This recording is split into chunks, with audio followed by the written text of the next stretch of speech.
Assalamualaikum warahmatullahi wabarakatuh. Nama saya Mutiara Novianti dari kelas 5C, Pendidikan Bahasa Inggris.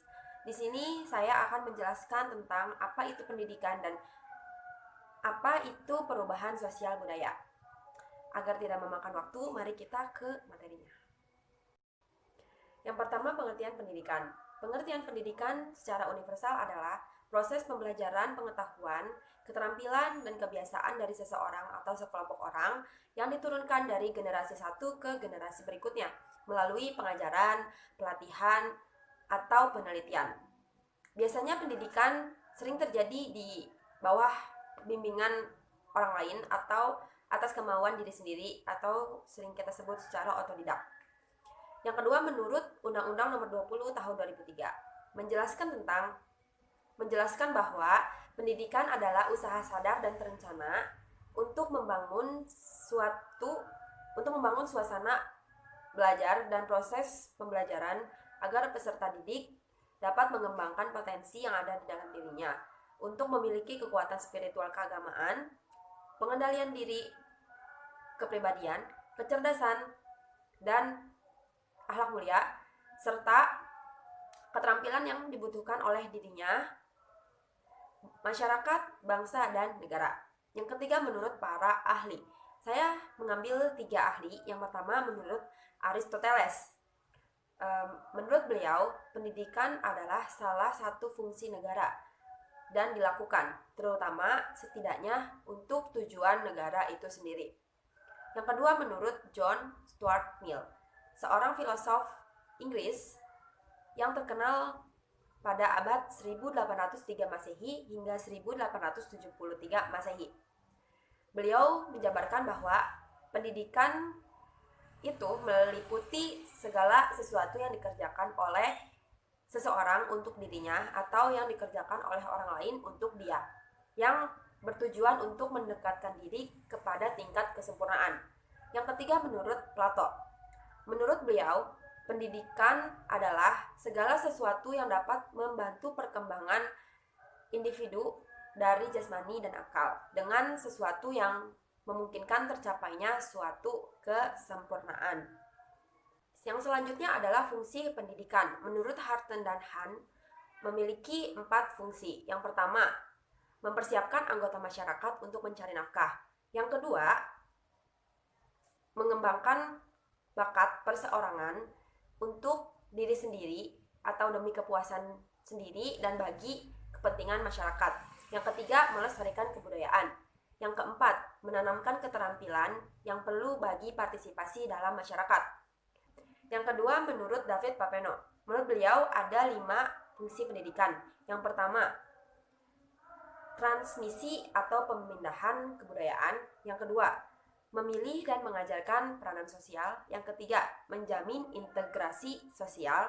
Yang keempat, sekolah mengajarkan corak kepribadian. Yang kelima, berfungsi sebagai sumber inovasi sosial. Yang selanjutnya ada pengertian dari perubahan sosial budaya. Perubahan sosial budaya adalah perubahan elemen sosial dan kebudayaan yang terjadi di dalam masyarakat, baik itu bersifat material ataupun non-material. Bentuk-bentuk perubahan sosial budaya bisa kita lihat dari waktunya, pengaruhnya, dan perencanaannya. Penyebab adanya perubahan sosial budaya, yang pertama, masuknya kebudayaan lain yang mempengaruhi kebudayaan asli. Yang kedua, perubahan lingkungan. Yang ketiga, adanya konflik di lingkungan sosial. Yang keempat, adanya perubahan jumlah penduduk. Yang kelima, adanya penemuan baru di dalam masyarakat. Yang selanjutnya ada contoh perubahan sosial. Diklasifikasikan menjadi 3 bagian. Yang pertama, perubahan yang direncanakan atau sebaliknya. Contoh perubahan yang direncanakan adalah pembangunan pelabuhan di Pantai Sine, Tulungagung, Jawa Tengah. Sedangkan contoh dari perubahan yang tidak direncanakan adalah munculnya daerah prostitusi di area wisata. Yang kedua, perubahan berdampak besar dan kecil. Contoh dari perubahan yang berdampak besar adalah sistem sosial dan mata pencaharian warga desa Kinah Rejo yang berubah setelah terdampak letusan Gunung Merapi. Sedangkan perubahan kecil adalah peserta didik yang baru saja memasuki dunia pendidikan atau yang kita sering sebut masuk sekolah dasar. Pertama masuk sekolah dasar kan biasanya murid